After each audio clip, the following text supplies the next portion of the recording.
Bismillahirrahmanirrahim. Assalamualaikum warahmatullahi wabarakatuh. Alhamdulillah, nahmaduhu wa nasta'inuhu wa nastaghfiruh wa na'udzu billahi min syururi anfusina wa min sayyiati a'malina. May yahdihillahu fala mudilla lahu wa may yudlil fala hadiyalah. Asyhadu an la ilaha illallah wa asyhadu anna Muhammadan 'abduhu wa rasuluhu. Allahumma salli wa sallim wa barik ala nabiyyina Muhammadin wa ala alihi wa ashabi ajma'in. Amma ba'du. Qala Allah Ta'ala fil Kitabil Karim, a'udzu billahi minasy syaithanir rajim, wa 'alal mauludi lahu rizquhunna wa kiswatuhunna bil ma'ruf. Wa qala Allah Ta'ala liyunfiq dhu sa'atin min sa'atihi wa man qudira 'alaihi rizquhu falyunfiq mimma ataahu Allahu la yukallifu Allahu nafsan illa ma ataaha. Sahabat Zakat TV dimanapun Anda berada, puji syukur kehadirat Allah, salawat dan salam semoga tercurah kepada Nabi kita Muhammad sallallahu alaihi wasallam. Pada mukaddimah yang saya sampaikan tadi, saya membacakan ayat yang ada dalam Al-Quran, yaitu surat Al-Baqarah ayat 233 dan At-Talaq ayat 7, di mana dua ayat ini berbicara tentang wajibnya seseorang untuk memberikan nafkah kepada keluarganya. Memberikan nafkah kepada keluarga adalah suatu hal yang sangat wajib, sehingga Allah Subhanahu wa Ta'ala menyinggungnya secara khusus dalam Al-Quran, yaitu surat Al-Baqarah tadi yang saya bacakan, yang firman Allah, wa 'alal mauludi lahu rizquhunna wa kiswatuhunna bil ma'ruf. Dan bagi setiap orang yang dilahirkan, maka baginya lah rizki dan pakaian untuk mereka, tentu saja dengan cara yang baik. Kemudian tentu saja kewajiban ini bukan hal yang mutlak luar biasa. Tentu kewajiban ini sesuai dengan kapasitas dan kemampuan orang yang mengemban kewajiban tersebut, di mana Allah Subhanahu wa Ta'ala menggariskan hal itu di dalam surat At-Talaq yang tadi juga sudah saya bacakan ayatnya, liyunfiq dhu sa'atin min sa'atihi wa man qudira 'alaihi rizquhu falyunfiq mimma ataahu Allah. Hendaklah seseorang memberikan nafkah kepada anggota keluarganya sesuai dengan kemampuannya. Dan apabila seseorang itu rizkinya tidak begitu melimpah atau sempit di dalam rizkinya, maka dia wajib bernafkah kepada keluarganya sesuai dengan kemampuannya. Ya, kemudian Allah berfirman, la yukallifu Allahu nafsan illa ma ataaha. Dan Allah tidak pernah membebani suatu kewajiban bagi seseorang kecuali sesuai dengan kesanggupannya. Namun pada dasarnya kewajiban ini adalah sesuatu yang tidak bisa diabaikan. Assalamualaikum Ustaz. Waalaikumsalam. Masya Allah. Wah. Sehat Ustaz? Alhamdulillah sehat. Dari mana Kang Asep ini? Ini Ustaz, kebetulan lewat lihat Ustaz di warung, tadinya mau sambil ngopi. Kayaknya seru Ustaz tadi. Ya, silakan duduk, silakan duduk. Alhamdulillah, terima kasih Ustaz. Nah, kelihatannya masih pakai baju dinas begini. Iya Ustaz, baru pulang kantor Ustaz. Biasa saudara-saudara gini ini Ustaz. Seorang laki-laki yang bertanggung jawab. Masya Allah. Baru pulang kerja ceritanya. Iya Ustaz. Dalam rangka mencari nafkah tentu ya. Betul Ustaz. Iya, subhanallah. Ya, buat yang di rumah gitu Ustaz. Nah, memang seperti itulah. Harusnya seorang laki-laki memang harus bertanggung jawab, apalagi sebagai kepala keluarga. Sudah nikah apa belum ini ceritanya? Sudah Ustaz. Alhamdulillah Ustaz. Iya. Mudah-mudahan anak-anaknya menjadi soleh semuanya. Amin, ya. Amin ya Allah. Iya, tadi saya menyampaikan tentang pentingnya seseorang menafkahi keluarganya, di mana dalam Islam ini adalah sebuah kewajiban. Apabila seseorang mengabaikan kewajiban ini, maka sebenarnya dia telah mendolimi dirinya dan mendolimi keluarganya. Bisa jadi dia masuk dalam kategori perbuatan dosa yang besar. Gitu Kang Asep. Iya Ustaz. Mudah-mudahan rezekinya barokah. Amin ya Allah. Terus Ustaz, dalam mencari rezeki yang halal supaya barokah itu seperti apa Ustaz? Tentu saja kita dalam menafkahi keluarga harus mempertimbangkan ya antara halal dan haram. Ya, karena ini rizki yang halal tentu saja adalah hal yang sangat diperintahkan, dan seorang mukmin yang sebenar-benarnya tidak boleh memberikan nafkah kepada keluarganya dari hal yang diharamkan oleh Allah Subhanahu wa taala. Ya, itu tentu saja supaya mendapatkan rezeki yang halal ya tentu caranya harus halal, kemudian hal-hal yang dikerjakan juga halal. Seandainya dia berdagang, kemudian perdagangannya juga harus barang-barang yang halal, bukan barang-barang yang haram. Atau dia bermuamalah atau bekerja sama dengan orang-orang yang memang mereka konsen betul, memiliki perhatian yang besar terhadap hal-hal yang halal ini tentu saja. Ustaz, kemudian kadang kita kerja ini sampai sore lewat begitu, ya. Waktu ibadah gimana Ustaz? Ya, sebagai seorang mukmin menjadi kepala keluarga, menafkahi keluarga adalah wajib. Tetapi kewajiban ini tidak boleh menghilangkan atau menghalangi kewajiban-kewajiban yang lain tentu saja. Ya, ibadah-ibadah kita kepada Allah Subhanahu wa taala. Jadi jangan sampai orang beralasan dia sibuk mencari nafkah, tapi ternyata pada sisi lain dia melupakan kewajiban yang dasar kepada Allah. Lupa ibadahnya, lupa saumnya, lupa sholatnya, dan lain sebagainya. Dan perlu diketahui Kang Asep bahwa suatu amalan atau sedekah yang diberikan oleh seseorang kepada keluarganya itu adalah sebaik-baik sedekah. Nah, Rasulullah SAW menyabdakan, kata Rasulullah, afdalu dinarin yunfiquhu ar-rajulu dinarun yunfiquhu ala iyalihi. Kata Rasul, sebaik-baik dinar itu ya secara umum adalah uang ya, yang disedekahkan atau yang diinfakkan oleh seorang laki-laki itu adalah dinar yang diinfakkan untuk anak-anaknya, untuk keluarganya. Jadi perlu diketahui bahwasanya yang namanya menafkahi keluarga ini adalah sebuah perbuatan yang sangat mulia. Tentu saja yang namanya menafkahi keluarga itu harus dimulai dari keluarga yang paling dekat dulu. Bisa jadi seseorang dia memiliki kelebihan harta, tetapi dia melalaikan keluarganya, malah banyak berinfak pada orang lain, tentu tidak boleh. Tentu infak yang pertama, nafkah yang pertama harus kepada keluarganya dulu, anak-anaknya, istrinya, kemudian kepada keluarganya yang lain, ya, kemudian orang tuanya, saudara-saudaranya, dan lain sebagainya. Baik, sahabat Zakat TV dimanapun Anda berada, hari ini kita berbicara tentang kewajiban menafkahi keluarga, dan insya Allah kita akan lanjutkan di segmen berikutnya.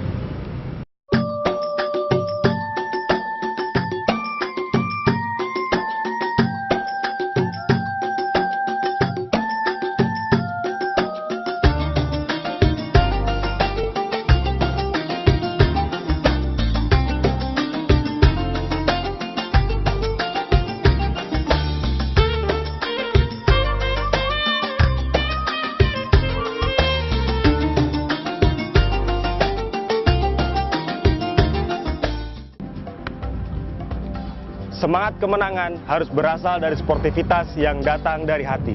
Saya Bambang Pamungkas, saya zakat di Dompet Duafa. Keluarga adalah sumber inspirasi saya. Kehangatannya datang dari hati. Saya Inneke Kusharawati, saya zakat di Dompet Duafa. Berbagi memudahkan rezeki, karena datang dari hati. Saya Ipo Santosa, zakat di Dompet Duafa. Dompet Duafa.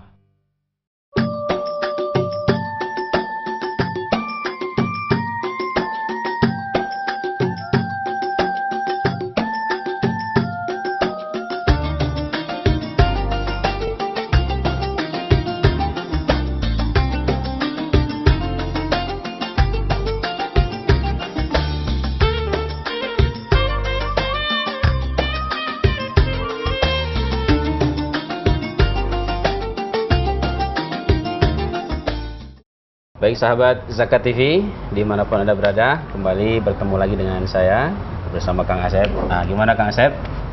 sudah mengerti kira-kira kewajiban utama sebagai Insyaallah, seorang Ustaz. laki-laki, di mana apalagi sebagai kepala keluarga di rumah, dialah sebagai imam dan tanggung jawab terhadap keluarganya, baik dari sisi menafkahi secara lahir ya, memberikan ya makanannya, bajunya, sebagaimana yang firman Allah tadi itu ya, wa alal mauludi lahu rizquhunna wa qismatuhunna bil ma'ruf. Bahwasanya setiap anak itu dia berhak mendapatkan rizki dan pakaian tentu dengan cara yang baik. Ustaz, ini bagaimana kita kan punya orang tua, punya sanak famili. Iya. Nah, bagaimana batasan untuk membantu keluarga, ya kerabat yang lain itu, Ustaz? Oh, gitu ya. Ya, Ustaz. Pada dasarnya kewajiban memberi nafkah ini harus dimulai dari keluarga yang paling dekat. Siapa yang paling dekat? Yang pertama adalah istri, anak-anak kita. Kemudian apabila kita memiliki keleluasaan rezeki, ya kepada orang tua kita yang mungkin mereka lemah dalam sisi rezekinya, atau saudara kita. Kalau misalnya keluarga-keluarga kita yang lebih jauh lagi juga memiliki keterbatasan rezeki, kita juga punya kewajiban untuk memberikan nafkah kepada mereka. Nah, kemudian apa yang harus kita utamakan, Ustaz? Apakah istri kita atau orang tua kita, itu, Ustaz? Ibu atau ayah begitu? Ya. Ustaz? Jadi seseorang punya kewajiban untuk memberikan nafkah yang pertama adalah kepada keluarga terdekat. Ya, ini ada satu hadis ini yang mungkin Kang Asep saya bacakan ya, dalam sebuah hadis dari Abu Hurairah radhiyallahu anhu, bahwasanya Rasulullah SAW menyabdakan, kata Rasulullah, dinarun anfaqtahu fi sabilillahi wa dinarun anfaqtahu fi raqabah wa dinarun tasaddaqta bihi ala miskinin wa dinarun anfaqtahu ala ahlika a'zamu ajran alladhi anfaqtahu ala ahlika. Yaitu hadis riwayat Muslim yang artinya adalah bahwa suatu dinar, kata Rasul, yang engkau infakkan di jalan Allah, dan dinar yang engkau infakkan untuk membebaskan seorang budak, dan dinar yang engkau infakkan dalam rangka untuk membantu orang miskin, dan dinar yang engkau infakkan untuk keluargamu, maka dinar yang untuk keluargamu itulah yang paling utama. Dinar yang engkau berikan kepada keluargamu itulah yang paling utama dan paling besar pahalanya di sisi Allah, karena itu adalah kewajiban kita. Ya, sebenarnya kewajiban kita memberi nafkah adalah pertama kepada keluarga. Kepada selain keluarga kita itu adalah perbuatan yang sunnah. Lalu di dalam keluarga, apa kira-kira yang lebih utama? Tentu sekali lagi saya ucapkan tadi adalah bahwa pertama kepada keluarga dekat dulu. Yang kedua kepada keluarga yang agak jauh, yaitu orang tua tadi itu. Apalagi seorang anak laki-laki itu dia punya kewajiban untuk menafkahi istrinya, anaknya, dan dia juga harus punya kewajiban berbakti kepada orang tuanya. Ya, yang pertama adalah kepada keluarganya dulu, dia juga berbakti kepada kedua orang tuanya selama orang tuanya memang memiliki kelemahan. Itu. Terus bagaimana hukumnya yang seperti ini, Ustaz? Dia seorang yang kaya raya. Betul. Selalu menginfakkan hartanya yang banyak kepada orang-orang duafa, sementara ada kerabatnya yang miskin dia tinggalkan. Bagaimana, Ustaz? Ya, itu dia.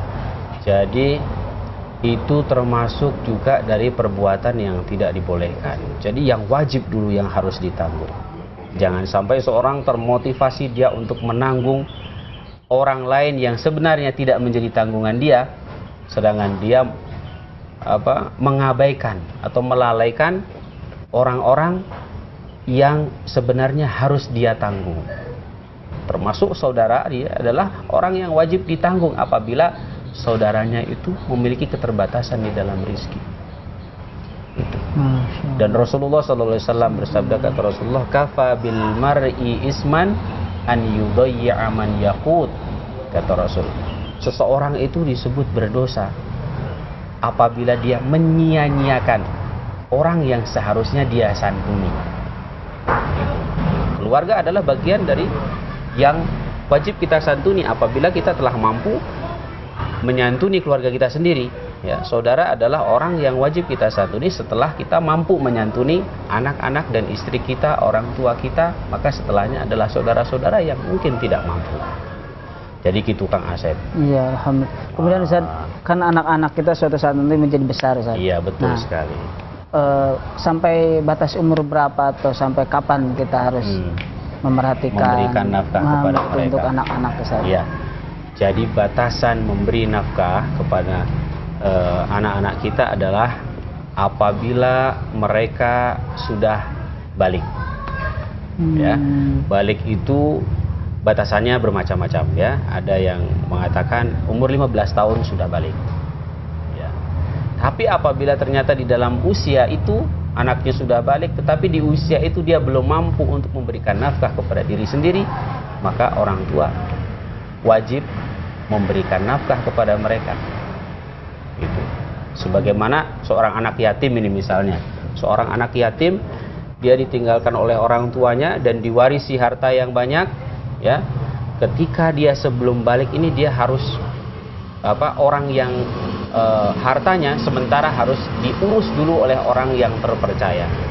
Ketika dia sudah usianya balik, kira-kira mampu mengurus hartanya sendiri, maka harta warisannya itu baru boleh diserahkan kepada anak yatim itu, sehingga dia bisa mengurus hartanya sendiri, mengurus kehidupannya sendiri. Nah, setelah itu dia adalah seorang anak yang bisa dikatakan mampu.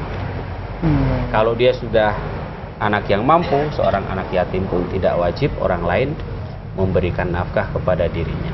Ya, jadi gitu Kang Asep. Mudah-mudahan bisa dimengerti ya. Iya, ya Ustaz, terima kasih banyak Ustaz. Kemudian apakah nafkah itu hanya harta saja Ustaz? Apakah ada nafkah ilmu atau nafkah apa gitu Ustaz? Oke, baik, nanti insya Allah kita lanjutkan di segmen berikutnya ya. Kita bahas lagi di segmen yang akan datang.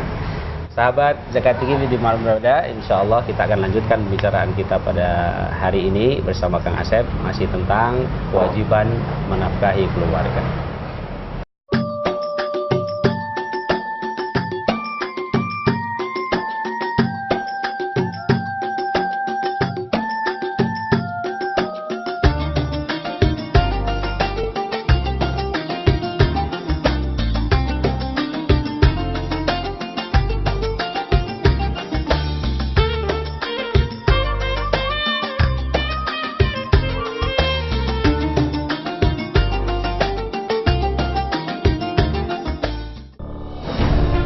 Ketika keindahan dunia merebak keselarasan, berbagi kemesraan.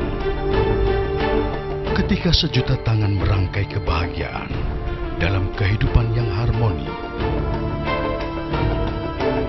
Ketika zakat Anda wujudkan indahnya dunia.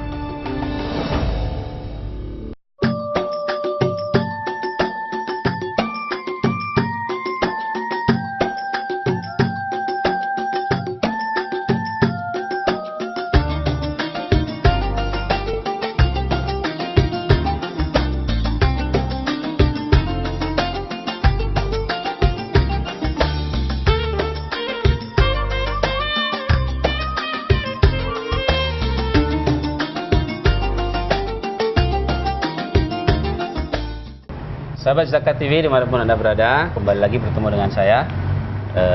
Kita akan lanjutkan pembicaraan kita pada hari ini. Tadi Kang Asep bertanya nih, pertanyaannya boleh diulang lagi nih Kang? Iya Ustaz.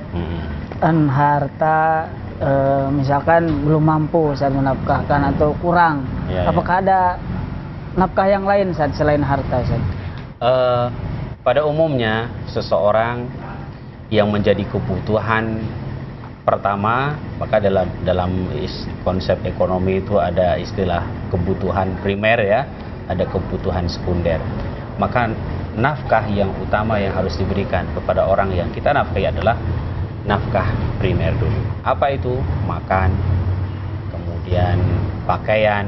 Oleh sebab itu yang disinggung oleh Allah di dalam Al-Quran, ayat yang kita baca tadi ya. Apabila hal itu sudah tercukupi dan kemudian orang yang kita wajib memberikan nafkah kepadanya itu membutuhkan suatu hal yang lain, ya boleh saja kita memberikan nafkah yang lain. Mungkin dia kemudian pendidikan, ya. Pendidikan itu juga hal yang penting diberikan kepada anak kita. Kalau seandainya seorang tidak mampu mendidik anaknya sendiri, biasanya dia mendaftarkan anaknya, menyekolahkan anaknya di suatu sekolah, maka orang yang berkewajiban menafkahi anak itulah yang harus memberikan nafkah. Subhanallah. Jadi begitu Kang Iya. Asep. Kemudian Ustaz, seandainya dia tidak mampu untuk memberi nafkah, balasan bagi orang itu bagaimana Ustaz? Menurut hukum Islam Ustaz? Pada prinsipnya memberikan nafkah adalah wajib, tetapi Allah Subhanahu wa taala menentukan kewajiban memberi nafkah ini tidak artinya tidak memaksa sekali. Oleh sebab itu di dalam surat At-Tolak tadi, liyunfiq du sa'atin min sa'atihi wa man qudira alaihi rizquhu falyunfiq mimma ataahu Allah. Gitu ya. Hendaklah seseorang memberikan nafkah kepada keluarganya, kepada anak-anaknya, kepada siapa saja yang ia wajib memberikan nafkah kepadanya, ya, sesuai dengan kemampuan yang ia miliki. Gitu. Apabila memang rizkinya sempit, wa man qudira alaihi rizquhu, barang siapa yang dia ditakdirkan memang rizkinya sedikit, maka hendaklah dia itu berinfak atau bernafkah kepada keluarganya mimma atahullah, sesuai dengan apa yang telah Allah rizkikan kepadanya. Jadi tidak boleh seseorang mampunya menafkahi anaknya mungkin dalam satu hari 100.000, Iya, Ustaz. kemudian dia memaksakan diri tidak punya, kemudian dia berhutang. Nah, itu semakin menyulitkan diri sendiri. Atau keluarganya menuntut yang lebih besar daripada itu, sedangkan mungkin kepala keluarga itu tidak mampu memberikannya. Maka semuanya harus sesuai dengan kemampuan. Siapa yang sudah melakukan sesuai dengan kemampuannya, dia terbebas dari segala bentuk dosa apapun, karena dia sudah berusaha untuk melakukan kewajibannya sebagai seorang kepala keluarga. Kemudian Jadi Ustaz, begitu Kang Asep. oke, kita boleh menyimpan sebagian hasil atau seluruhnya kita infakkan untuk keluarga Ustaz? Seseorang apabila dia telah memiliki kemampuan yang lebih dan ternyata mungkin nafkahnya bersisa, ya boleh saja dia menabungnya, menginvestasikannya, ya kan, dalam bentuk tabungan mungkin, atau mungkin dalam bentuk usaha yang lain, tidak masalah. Yang penting kewajiban pertama memberikan nafkah itu sudah dilakukan, sehingga dia tidak menterlantarkan anak-anaknya, istrinya, atau keluarganya yang lain yang menjadi tanggungannya. Dan tentu tidak boleh juga di sini orang ternyata punya kelebihan tapi dia bakhil, kikir kepada keluarganya. Tidak boleh, ya, karena sesuatu hal yang dinafkahkan oleh seseorang kepada keluarganya, niscaya Allah akan menggantinya. Jadi tidak perlu khawatir untuk jatuh miskin karena mensedekahkan atau menafkahkan hartanya kepada orang yang wajib dinafkahi. Rasul menyabdakan, mungkin Kang Asep ingat hadis Nabi bahwasanya mana qasamalun min shadaqah, kata Rasul, harta itu tidak akan berkurang oleh disebabkan karena suatu sedekah, ya, harta tidak akan berkurang disebabkan karena dia menafkahi keluarganya. Tapi bahkan orang yang menafkahi keluarganya sesuai dengan kewajiban yang diembannya, maka hartanya akan lebih barokah, akan diberikan keberkahan oleh Allah Subhanahu wa taala. Jadi begitu Kang Asep. Jadi tidak usah takut, tidak usah khawatir. Apa yang kita miliki kita nafkahkan. Anak kita butuh apa, istri kita membutuhkan apa, itu yang seharusnya kita lakukan. Dan pada umumnya seorang laki-laki dia akan berbangga diri, ya, ketika dia mampu memberikan nafkah yang semestinya kepada anak-anaknya, kepada istri-istrinya. Tentu saja juga Kang Asep begitu. Insyaallah Ustaz. Ya, bahkan mungkin orang malah jadi stres, sedih ketika dia tidak mampu memberikan nafkah kepada keluarganya. Betul? Gitu kira-kira? Iya Ustaz. Iya, pasti akan begitu. Ya, karena sudah fitrah manusia bahwasanya seorang kepala keluarga itu dia punya kewajiban-kewajiban.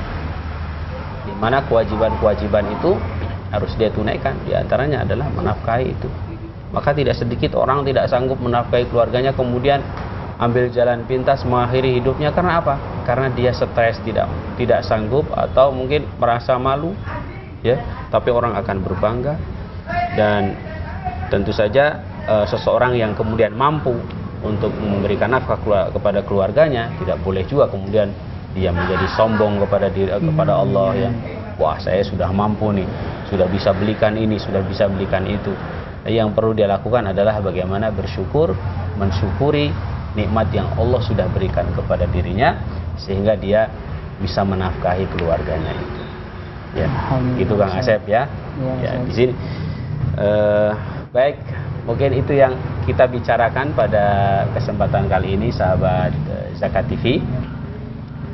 Saya akan sampaikan satu ayat di dalam Al-Quran bahwa tidak perlu seseorang khawatir dan takut menjadi miskin karena dia telah bernafkah atau menafkahi keluarganya. Dalam Al-Quran surat Saba ayat 39 Allah berfirman, kata Allah adalah wa ma anfaqtum min syai'in fahuwa yukhlifu wa huwa khairur raziqin. Kata Allah, apa saja yang telah engkau infakkan kepada keluargamu, niscaya Allah akan menggantinya. Dan Allah adalah sebaik-baik pemberi rizki bagi kita semuanya. Oleh sebab itu kita perlu bersyukur kepada Allah atas nikmat yang Allah berikan ini, berupa materi, berupa kesehatan, berupa apapun, sehingga kita bisa menafkahi keluarganya, bisa menafkahi keluarga kita dengan sebaik-baiknya. Kita berdoa kepada Allah, mudah-mudahan Allah senantiasa memberikan keberkahan kepada kita, kepada keluarga kita, kepada siapa saja orang-orang yang menjadi tanggung jawab kita di dalam memberikan nafkah. Insya Allah kita ketemu di episode yang lain. Saya akhiri, saya Ahmad Bushra. Assalamualaikum warahmatullahi wabarakatuh.